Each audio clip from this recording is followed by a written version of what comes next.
Yo, what's good on today's video? I got the how to make an emote menu from the strongest battlegrounds or generally any battlegrounds game and stuff. Most people want one of this, I guess, for their battlegrounds game, or just if you are making a game and then you want to know about how to make an emote menu and stuff. So yeah, let's go ahead and get straight into it, right? Okay, so first things first, of course, we're going to need to set up the UI. So let's go ahead and insert a screen GUI into starter GUI. Let's rename this screen GUI to let's rename it to with emote GUI, right? And then we can go ahead and insert a frame into it, right? And then we're going to rename this frame to emote frame, right? We're going to drag the frame to the middle. You guys can size it to whatever, whatever size you want. I'm gonna go probably like 300, like 300 by 200, or maybe like 300 by 250, maybe. So yeah, something like that. And then I'm gonna put it in the put it in the middle of the screen, right? And then I'm going to set the background transparency equal to 1. Then you're going to want to insert a text button. So boom, you're going to want to insert a text button. And then you're going to put this kind of like, let's see the frame. Actually, you know what? Let's keep, no. So you're going to put this button like kind of at the top, maybe above the frame even, right? You're going to rename this text button to purchase emote button. It's just a new thing. This is gonna be the button that players press to purchase another thing.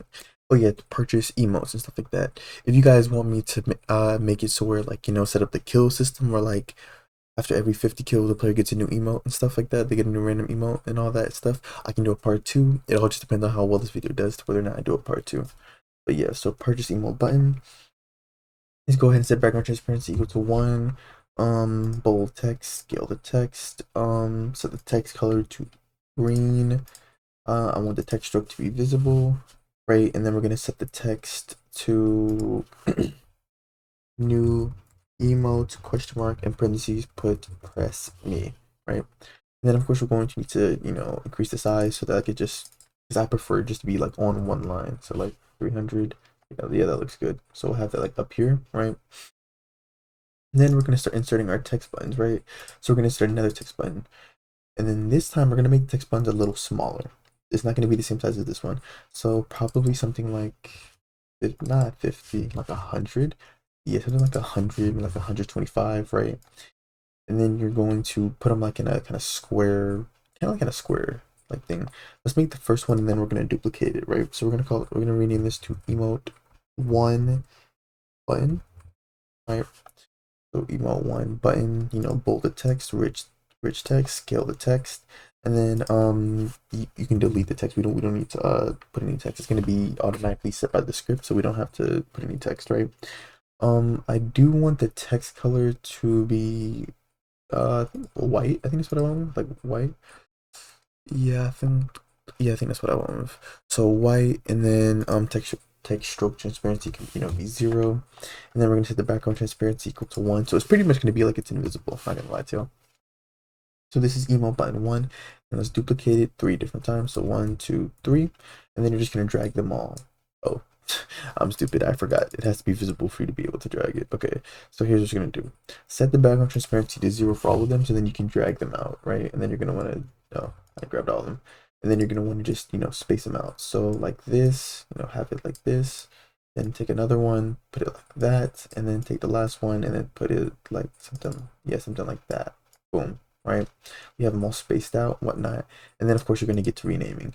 The order doesn't really matter. It's probably best that do like 1, 2, 3, 4, or like 1, 2, 3, 4, however you want to do it. So then I'm gonna go 1, 2, 3.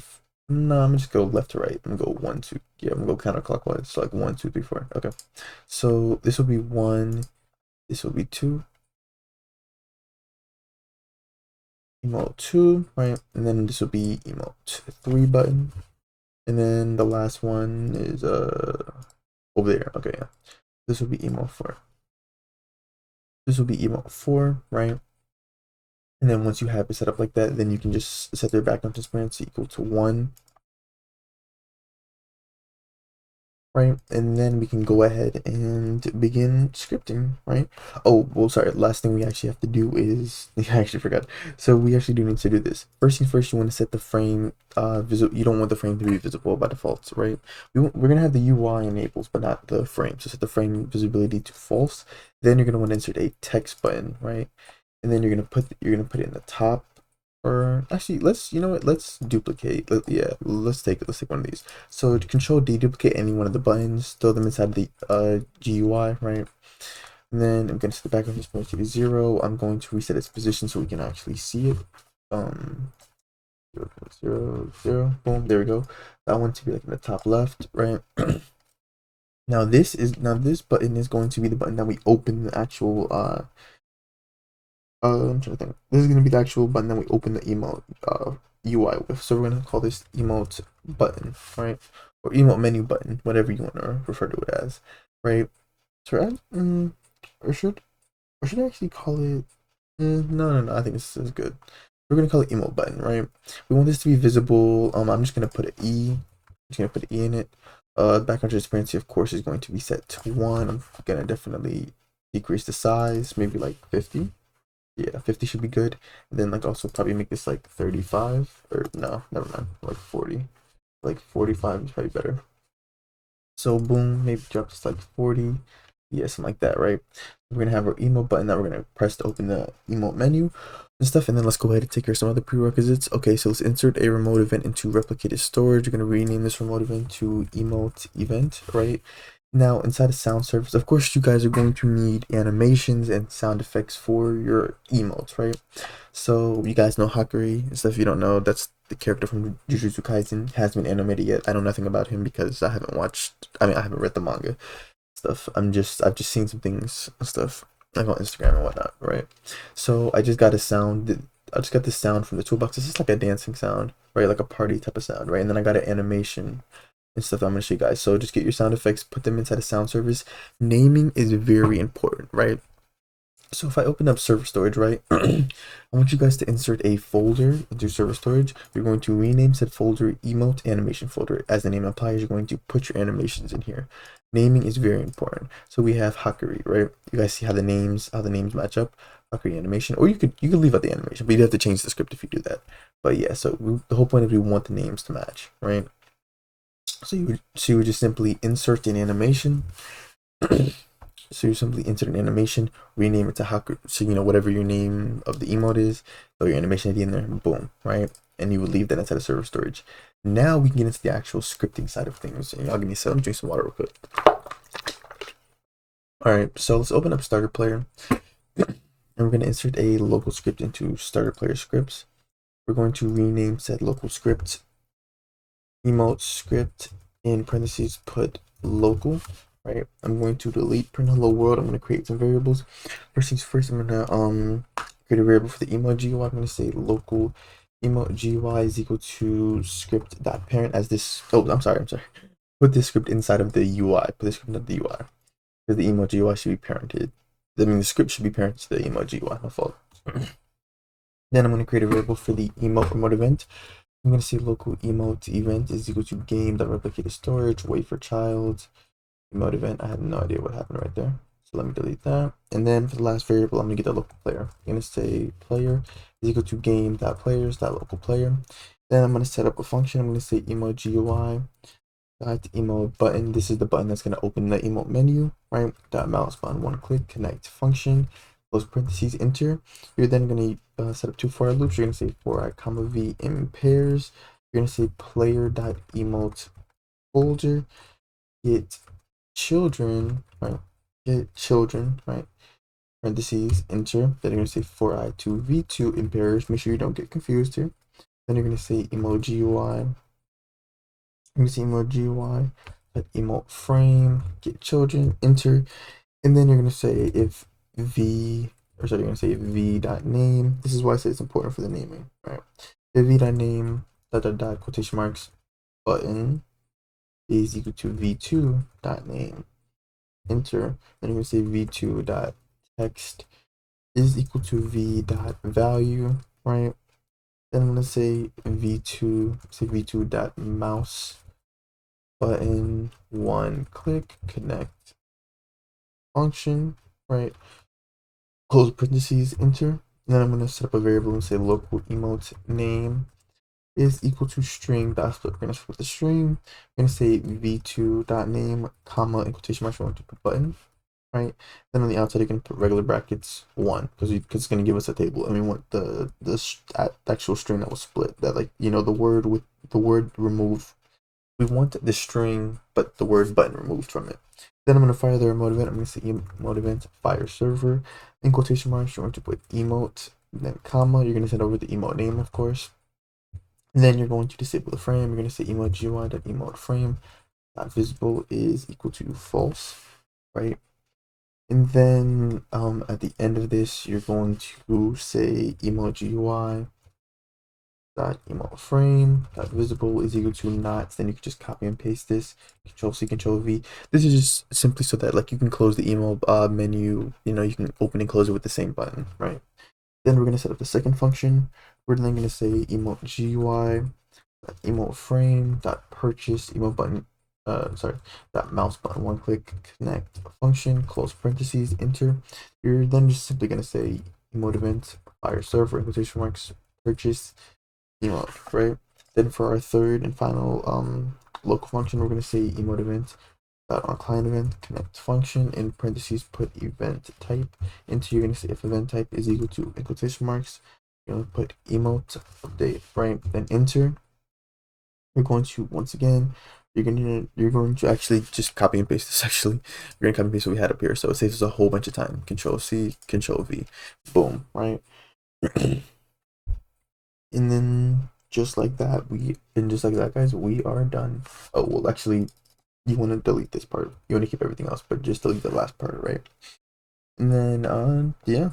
So after that, you're then good. This is just simply to update it. So once a player has purchased a new emote, it'll update it so they're able to, you know, use it now, and it'll be displayed on the client side now. So now we can move to the server side. We can go ahead and insert a server script into server script service, rename said server script to emote script, in parentheses put server, right? Then we're going to delete print hello world. We got to get some services first. Let's get the marketplace service. We're going to say local NPS equal to game get service marketplace service.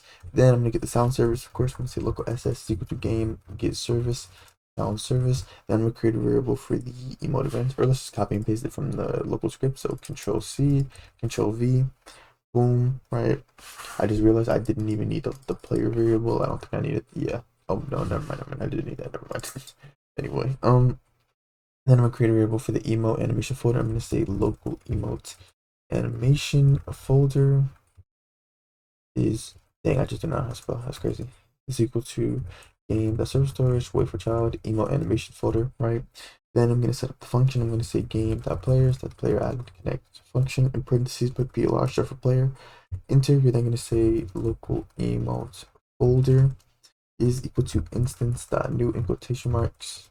You're going to put folder comma player, right? You're gonna parent this to the player, right? And then this is how we keep track of, you know, what a player's emotes are. And then you're gonna say emote folder that name supports equal to quotation marks emote folder, right? Then I'm gonna set up before I loop. I'm gonna say for I is equal to 1 comma 4 1 enter, right? So pretty much this means it's gonna go 1 2 3 4, right? Depends how many emote slots you have. Now usually it's 4. That's what I think in all games. It's usually 4. They're gonna say local emote is equal to instance dot new, right? And then you're going to, this is of course going to be a string value, right? You're going to parent this to the emote folder. You're gonna say emote dot name is equal to in quotation marks emote dot I, right? So it'll be emote 1, emote 2, emote 3, and emote 4. Then you're gonna say emote that value is equal to, by default in quotation marks, you're going to put none, right? And then I'm going to create the owned one. So since I only have one emote, I only need to create one owned value. I'm gonna say owned. So I'm gonna say owned Hungary emote is equal to instance dot new in quotation marks full of course, a bool value. Then we're going to parent this to the emote folder as well. We're going to say owned Hakury emote dot name is equal to owned Hakury emotes. And enter, you're going to say owned Hakury emote dot value by default is of course going to be false. As I mentioned earlier in the video, if you guys want me to include where like it's saved so that when a player leaves and comes back and stuff, it's saved, whatnot, just let me know in the comments. Show the video lots of love, and I got to show it a part 2. Okay, moving on to the next function. So I'm going to say emote event dot on server events connect function in parentheses. Going to put PLR short for player, comma event type, right, comma arg1 short for argument number 1, enter. Let me just double check. Okay, just to make sure I was good. Right, then we create a variable for the player's character. I'm gonna say local character is equal to player dot character. Set if statement. I'm gonna say if event type is equal to quotation marks emote, enter. You're going to create a variable for the emote name. You're going to say local emote name is equal to argument number 1. Then you're going to say if emote name is nil equal to quotation marks none, which pretty much means that like they actually do have an emote equipped, and it's not just they're trying to play emote and they don't have one equipped, right? Enter, you're going to set the animation track. You're going to say local AT. This is why the naming is important. You're going to say character humanoid load animation parentheses, and then you're going to say you're gonna say emote animation folder regular brackets emote name dot dot dot in quotation marks. You're going to put animation, so I said naming is very important. Then you're gonna say at play, right? Then you're gonna of course play your sound effect. You're gonna say ss regular bracket emote name, and then you're going to say play, right? That's simple. Then afterwards, oh actually no, that's actually it for that. Then we gotta set up the other event, which is purchasing. We're gonna purchase. If you saw my Game Pass gifting system, then you'll see this is very similar. You're gonna say else if event type is equal to in quotation marks. You're going to put purchase emote, then enter. Where you're going to say if player dot emote folder dot whatever owned whatever the emote the player owned, sorry, whatever emote you have available, I should say, that own. So obviously this only works if you have a single emote and stuff. Like I said, this is just generally introducing how to make an emote system and stuff. Part 2, I can go more advanced. I just want to see if people, enjoy the video and stuff. I'm gonna say that owned Hakury emote that value is equal to false. Enter, because we obviously don't want people trying to buy something they already, own. Right, so let me scroll down. So it's equal to false. You're then going to say NPS, the marketplace service. I'm going to say prompt product. So prompt product purchase. Of course, you're going to throw the player in there, comma. Then you would put your product ID. So to create a dev product, you would click game settings, you would go to monetization, you would scroll all the way down, you would click create, name it, set a price, boom. Then you would copy the ID to clipboard, or you could just type the product ID from there, right? And then you would throw that in there, boom, right? So that's how you do it, right? So once you do that, you're then going to set up the function to check to make sure that the player actually bought it. So you're going to say NPS dot prompt product purchase finished, connect function, right? And then in parentheses, you're going to put user ID, comma product ID, comma is purchased, then enter, right? You're simply going to say if player dot user ID is equal to user ID. We of course have to run through some checks with user ID, and is purchased is equal to true, right? Enter. You're then going to say if player, it's actually the same thing. It's actually the same thing as up here, so we can really just copy and paste this. So if player control, see, this is just the final check, just to make sure that the player isn't getting charged for something they already own. So if player is true, then we're going to return, right? Then you're going to go after the end, and then you're going to say player dot emote, because they now officially own it. So you're going to put an emote folder that owned Hakury emote. That value is now set to true, right? Then you're going to say player dot emote folder dot emote one dot value is equal to quotation marks Hakury, right? And then you're going to say emote events fire client singular player, comma in quotation marks emote update, so we can trigger that it updates so that it shows on the client side. Let's go ahead and test to make sure this works. As always, if you guys want access to any one of my scripts models, you guys can become either a channel member or a Discord subscriber. Link to either one of those options can be found in the description. Stuff definitely recommended. Okay, so as you guys can see, we have our email menu in the top left. If I click E, you guys see we have our slots. If I press it, nothing will wait. Nil equal. It is not equal to none.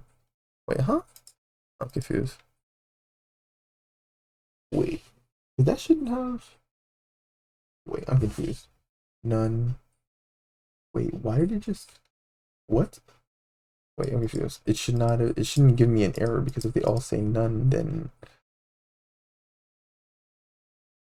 isn't that what the text? The text says none. What? Is not a valid member of folder. The thing is, it's not even supposed to do this. Like, it's not even supposed to make it this far. If local email name is it? Wait. I see what I did wrong. I see what I did wrong. Okay, never mind. I see what I did wrong. Okay, hold on. I see what I did wrong. So okay, so local email name. So I actually did this wrong. So you want to go back here. You want to say player dot emote folder regular brackets. Then throw argument one in there. Then you're gonna say dot value. Sorry, I actually did that wrong. I'm like, I remember I checked this and I had fixed this before. Okay. So now if I try to do it, okay, nothing happens. Like the UI will close, but you know, we're not, no animations playing or anything. Now if I press new emote, I'll be prompted to purchase it. Then if I buy it, boom, then it should appear here. Give it a second. Boom. Now I own it, and then boom. There we go. Don't ask where I found this animation. I literally just searched it up, and yeah, and now we're here. But yeah, there we go. So that's how you make an email system and stuff. Like I said, if you guys want data saving and extra stuff that they usually have, I can definitely make a part 2 to show this video lots of love. Hope you guys enjoyed the video. If you did, definitely leave a like and subscribe. Appreciate all the love and support you guys been showing on my channel. You know, we on the grind to 8,000 subs. 10,000 is just, you know, we're not that far away. Thank y'all for watching, and I'll see you guys in the next video.